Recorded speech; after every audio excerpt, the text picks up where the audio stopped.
تمہارے لیے بنے دو جہاں تمہارے لیے زمین و زمان تمہارے لیے مکین و مکان تمہارے لیے دہن میں زبان تمہارے لیے بدن میں ہے جان تمہارے لیے دہن میں زبان تمہارے لیے بدن میں ہے جان تمہارے لیے ہمارے یہاں تمہارے لیے ہمارے یہاں تمہارے لیے اٹھے بھی وہاں بس تمہارے لیے زمین و زمان تمہارے لیے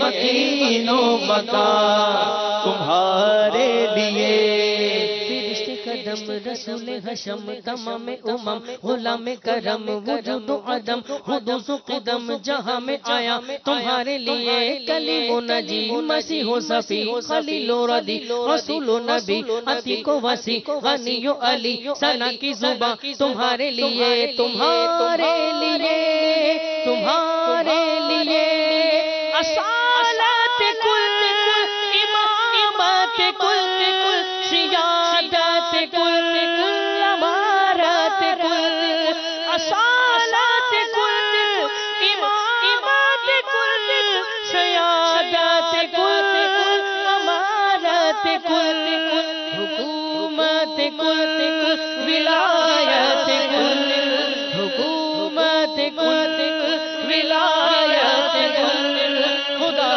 کے یہاں بس تمہارے لیے زمین و زمان تمہارے لیے مکین و مکان تمہارے لیے چنین و چنا تمہارے لیے بنے دو جہاں تمہارے لیے تمہاری چمک تمہاری دمک تمہاری جھلک تمہاری مہک زمین و فلک سمک و سمک میں سکا نشان تمہارے لیے یہ پیش دیے وجود کیے کلام لیے زمانہ جیے جہان لیے تمہارے دیے یہ اکرامیہ تمہارے لیے عطائے عرب جلائے کرب فیوز عجب بغیر طلب یہ رحمت رب ہے کس کے سبب برب جہاں تمہارے لیے ذنوب فنا عیوب ہبا قلوب صفا خطوب روا یہ خوب عطا قروب زدہ پائے دل و جان تمہارے لیے نجم و بشر کے اٹھوں پہر ملائکہ در بے بستہ قمر نجمہ اوسر کے قلب و جگر ہے سجدہ کنا تمہارے لیے نجم و بشر جنا میں چمن چمن میں سمن سمن میں ببن ببن میں دلہن سزائے مہن پہ ایسے میں نئی یہ امن و اما تمہارے لیے فنا بدرت بقا بپرت زہر دو جہت بگرد زرت ہے مرکزیت تمہاری صفت کے دونوں کما تمہارے لیے اشارے سے شان کو چیر دیا چھپے ہوئے خور کو پھیر لیا گئے ہوئے دل کو عشر کیا یہ تاب و توا تمہارے لیے تمہارے لیے تمہارے لیے کہو تمہارے لیے تمہارے لیے سبا چلے چلے سبا چلے کہ باغ پھلے پھول کھلے کہ دل ہو بھلے سبا چلے سبا